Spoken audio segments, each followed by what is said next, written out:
me, you know, against Collazo, bro, you know, you stole the show, in my eyes. You know, it was such a technical performance. The way you looked, the way you boxed, it was like a veteran. You boxed like a veteran. Bro, I'm getting there. I'm nearly getting back to now. I've had about 32 fights there, yeah. But you know, with that fight was, we knew we had a lot of people watching that fight because the Mayweather was fighting the same card. And I even said before the fight, I said, I'm going to steal the show. It's the best time for me to put on a great performance and steal the show. So when I went in there, I just had to stick to a game plan and be smart. Plus, mind you, for the last 12 months, I was training for the Mayweather fight, but I was still training for 8 months before. So I had like an 8-month camp slowly, but not killing myself, but steady training.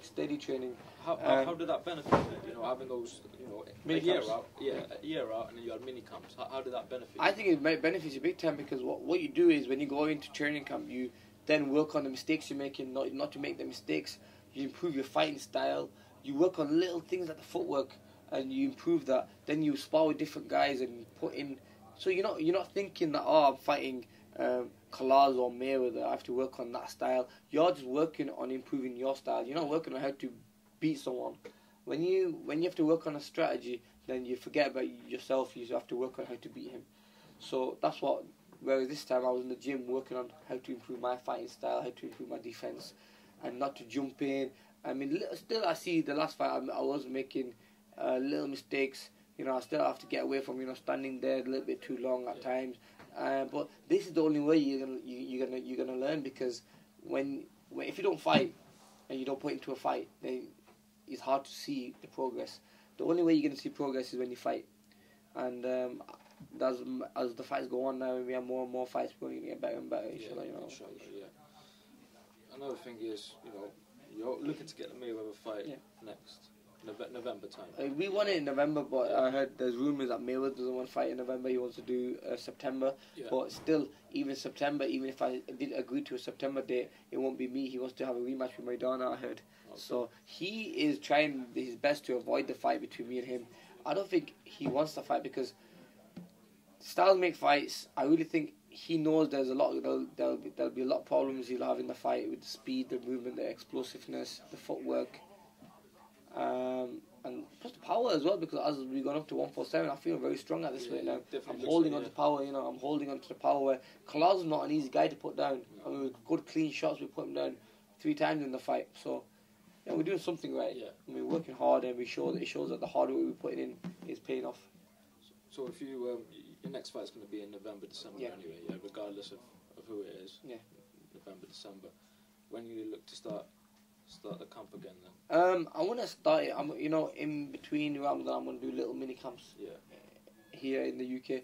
I'll do, and then maybe straight after Ramadan, I'll go there for a mini camp. I'll come back for a week and a couple of weeks, and then go back for the main training camp. So I want to keep myself busy like I did for the last fight. I think the more time you spend in the gym, the better you are. If you think about it now, I used to fight twice a year. I used to spend 8 weeks in training camp, 9 weeks in training camp. That's 18 weeks a year I used to train, that's it. Now, 18 weeks a year. And that's getting ready for an opponent as well, focusing on that. Whereas this time, I spent 8 months in the gym training, improving my style. So look how much time I'm wasting in that year. I'm not even training for anything really. I'm only training to beat someone or fight someone. So I'm wasting taking the weight off. So I wasted all that time where I could improve my style and become a better boxer. Like I was ready to even go in the gym and train on Monday. Today. I even said to my trainer, I said I go in Monday, I do some shadow boxing. I wasn't gonna put for you media guys. I was gonna do some training. So I let you guys watch me train or something, do a training session. But then Virgil called me and said, no, just relax and chill. Because you don't want to do too much that you get bored of it. I'll forget it. I'm taking 2 months off. Nothing. You need a break, man. Physically, I train very hard. But the improvement you showed in that 8 months was immense. No, I feel like I'm an improved fighter. The only way you can tell is when you watch the videos and you compare this fight from the Diaz fight. 2 fights, and Virgil was saying to me, look, people are going to, what's the kid called? Luis Collazo is going to be focusing and watching the fight between you and Diaz. He's going to be, okay, that's the last fight. You're always as good as your last fight. we said to ourselves, look, we told a different fighter. I'm not like the Diaz fight. I used to kill myself making weight. I was 140. I used to go down to I used to be like 153 a day before the weigh-in. I used to lose 13 pounds in a day, which is a stone in a day. I used to lose. To put that energy back in your body, you can't do it. You know, you lose so much water, and to hydrate your body is impossible. But whereas 147, to go down from 153 to 147 is nothing. I can do that easy, you know, and I can hydrate myself and put all the nutrients back in my body, so I'm not killing myself. My natural weight is 152, 153. So this time I'm happy going into the fight. I'm making the weight easier. I'm healthier. You take shots better. You give shots better, and you hold on power and speed. Whereas when you're killing yourself making the weight, I used to walk into the ring and I used to feel so weak going into the ring because 24 hours wasn't enough to put that energy back in. You can see from the size as well, the body size. I remember like after the weigh-in, and Richard Schaefer came over to me and said, bloody hell, he goes, I cannot believe how big you look and healthy you look. You know, your skin, you can tell by your skin. Whereas normally on the weigh-in, my skin used to be so dry and I used to be like skinny to hell, you know. But no, I should have moved up a long time ago. I don't think it's just that I've learned so much. I think it's the weight that has made me a better fighter. It's not because I've learned so much. I was always a good fighter, but it was just that I could never express it all because I used to kill myself making weight. You mentioned Mayweather. You think he's like trying to avoid you. Yeah. And there's a lot of great fighters in the division you're in now. Who are some of your other potential targets? You got Devin Alexander. You got Robert Guerrero. You've got some big names. You got them two big names. You got Keith Thurman. You got Sean Porter. Now, they're the big fights. That's the mix of names. I mean, I'm number 6 in the world by having one fight in the 147 division. I've only had one fight, and I'm moving up to number 6 in the world. I mean, it's not too bad, you know, having one fight. And the people above me is Mayweather, Pacquiao, Bradley, Marquez, and one more guy. I think it might be Guerrero. But it just shows that one fight, how much of a difference it's made, and how good the fight was that they moved me up to number 6 in the world. Whereas someone like a British fighter like Kell Brook's been fighting all his life at 147, and I'm with one fight at 147, I'm way ahead of him on the rankings. So it just shows that, look, hard work, you know, pays off, and focus, and you know, if you focus and you want to be the best and you want to fight the big names. I mean, Luis Collazo was a very avoided fighter. Not many people wanted to fight him. He has that style. I was watching the fight against him and Berto, him and Ortiz, him and Shane Mosley, and Hatton as well. And I thought to myself, well, I got my hands full here. This guy's a tough guy, man. I go, it's not going to be easy because he's a spoiler, he's awkward, he's southpaw. And I knew it was going to be a hard fight. It's not going to be easy. So I knew that, you know what, I'm going to have to dig deep in this fight at times because it's tough, especially him coming off a great win. I mean, my last fight with Diaz wasn't the best win. You know, I was killing myself making weight. The performance I put down in round 4 with a shot which should have really put me down. But so I thought to myself, I'm coming off a fight which was not the best fight of my career.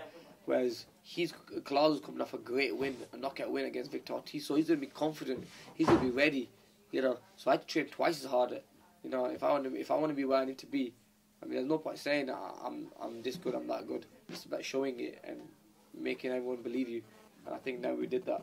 And before Virgil Hunter, of course, you were with Freddie Roach, so yep. a lot of training there and a lot of sparring with Pacquiao. Yeah. I think at the time you said like you wouldn't fight Manny, like you're a stablemate, yep. But now you're with Virgil Hunter. Do you think you'll get in the ring with Manny at any point? Yeah, it can happen. It definitely can happen. Yeah. Styles make fights. We trained together. We've sparred together so many times. So I know his style really well. He's a great fighter. But yeah, I would fight Manny Pacquiao if I ever came up. And I'm sure he thinks the same way. But we respect each other. We're good friends. But this is a business. Boxing's a business, and I believe that, you know, if Mayweather doesn't fight him, I think the next person after Mayweather with the same style is probably myself. And Mayweather, you said he's like avoiding you again, but he's coming over here next month, actually coming to Bolton for an after-dinner show. Would you be attending that? I don't know. I'm going to see what my team think. I mean, okay, Mayweather's a great fighter. He's one of the best in the world. I'm a big boxing fan as well as being a fighter. So I'm a big fan of Mayweather and other fighters. You know, and I'm a big fan of like Riddick Bowe and them guys, and they tweet me messages, and Mike Tyson tweets me, can you retweet my last message? And and I think to myself, wow, I'm a big fan of these guys, but they're like a big fan of me as well. He came to my changing rooms after the fight. They've got like Little Wayne. They come and say, you're a great fighter. I'm a big fan. Sometimes I don't realize how big I am myself. I just keep my feet on the ground. But as big of a fan I am of theirs, they're a big fan of me. So it's just great to be in a position like this. So I'm gonna want to go to a dinner event, not as a Mayweather future opponent. I'm gonna go there as a fan. I'm gonna go there and chill and see what he's gonna say and see how his show is. I mean, I'm a boxing fan at the end of the day, and I'm just very lucky to be in a position like this where at the age of 27 I've achieved so much that I'm knocking on the biggest fighters' doors, saying, look guys, I want to fight you. Amir, quick question. I heard you earlier, you said you're 27 years old, you've been around the game a long time. I was wondering, do you still feel that you've got more to give and more improvements to make? And working with Virgil, hopefully we'll see them. For sure, man. So much to give yet. I mean, this is only the start. I still believe I've still got my peak to hit, and I'm only going to get a better fight. I'm only 27. Yeah. You know what I mean? I did everything at such a young age where people forget how old I am. I've been on the scene since I was 16, 17, when I won the World Junior Championships and also won the Junior Olympics at 16. And then I went into 17 to go into Olympics. So I've been on this scene for such a long time, and people forget how old I am. I'm only young.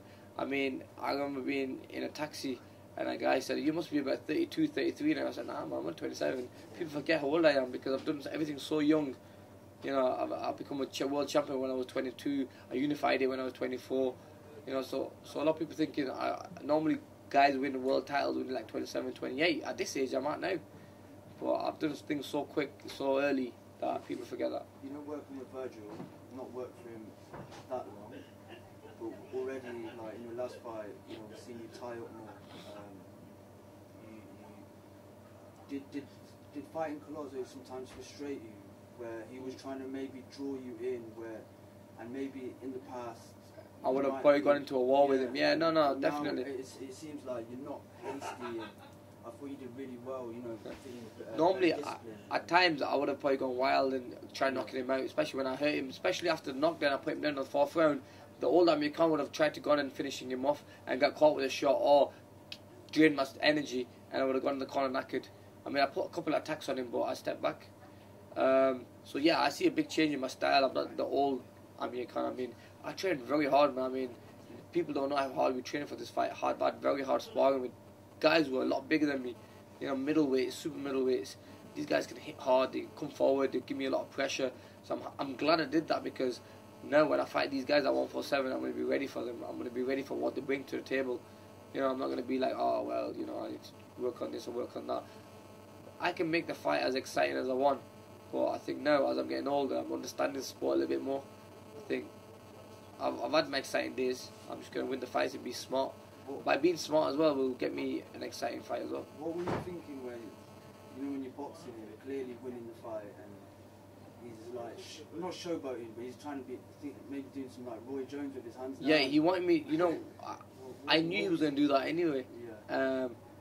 He wanted to draw me in and then catch me with a big shot coming in, because the only way of me making mistakes, the only way I make mistakes is when I try to go for the finish and I try knocking someone out. If I'm in my boxing stance properly, I'll never get caught with shots, silly shots. It's only when I'm throwing the shot, he'll catch me at the same time. So he probably wanted me to throw a bigger eyes, you can throw a hook at the same time. But I mean, we were just very patient in the fight. We built attacks, so I didn't want to jump into an attack. Everything was behind the jab. In the past, you fought in December. You fought Peterson there. You fought Molina in December. Is that the likely? November, December, yeah. Is that the likely return? Yeah, November, December will be the next fight. And any locations, any opponents penciled in? A lot of talks about Dubai. A lot of talks about America, even UK. So they're the 3 main places we're looking at. I'm gonna let my team, Haymon and Golden Boy, decide what's best for me. Final question, please. Amir, with your link up with our Haymon, the man that nobody sees, Is he even real? Does he even exist? I was sat with him at the after watching the Mayweather fight. Yeah. Me and Al Haymon was sat. Al Haymon's a nice guy, man. I mean, he's good. I've met him a few times. He's chilled. No one sees him. A lot of people think it's Sam Watson, the guy who's in the ring. Yeah. And it's funny because he just won an award. Al Haymon just won an award, and Sam Watson went up and got it for him. And Sam Watson said, "I'm the person they think is Al Haymon." You know, which is true. Everyone thinks he's Al Haymon. I pretend to be him on TV. Spence Oliver on the ringside thought he was a trainer. He was your trainer, a new trainer, isn't he? Oh really? You know his job? Yeah. Man, Spencer's not the smartest cookie going. Spencer, if you're watching this, bro, what are you doing, man? You're embarrassing us. But yeah, Al Haymon is a good person. He's an advisor, and he just advises my career, gives me the right things, and helps me what moves I should be making. You know, with me being the fight I am, they said fight him. I said, okay, I'll fight him. That's the guy I am. But boxing's a business. You have to be very smart who you fight, and you know you can't make the mistakes anymore. I mean, it's a business. I can't afford to make any more mistakes and go in there and thinking I should fight this guy, and when I don't need to. If you know, if the Floyd Mayweather fight doesn't materialise, yeah, have you got a plan B? Plan B is just going back to drawing board and see where we go from here. To be honest with you, if Mayweather fight never happens, at least the whole of the world knows that Amir Khan went to fight with Floyd Mayweather. Whatever would have happened, but the world knows that Floyd was the one who did take the fight, not me. And with Al Haymon just fighting, did one of his other boxers thank him before thanking God after the fight? That's a sick there, bro. That's Al Haymon for you, bro. Everyone thanks Al Haymon before they thank God. That's how powerful he is. You didn't know. You thanked him. You know me, brother. I'm a normal guy. I mean, I'll even say you don't have to even thank me, but you know, and he likes to keep it quiet. I mean, he's my advisor and he's cool. I mean, I spoke to him a few times. Like I said, straight after the fight, he came over to my changing rooms. I was getting my drug test done. He stayed with me. He sat with me and my family. We were watching the fights together. He watches the fights in the back room, so he never really gets involved. So he's a cool guy, man. I mean, he's a good friend of the family. Talks to my dad every day. But he's just quiet, you know, he just doesn't get involved too much. And you mentioned Dubai. How serious is the prospect of having a big show going over to Dubai? Dubai's not really staged a massive boxing event yet. No, I think it's time though, man. I think it's time. I think it could be very close. A lot of talk about it happening now. I think within the next year or two, I think there'll definitely be a big shows going on in Dubai. Thanks, guys. Thank you. Peter, what do you expect with that?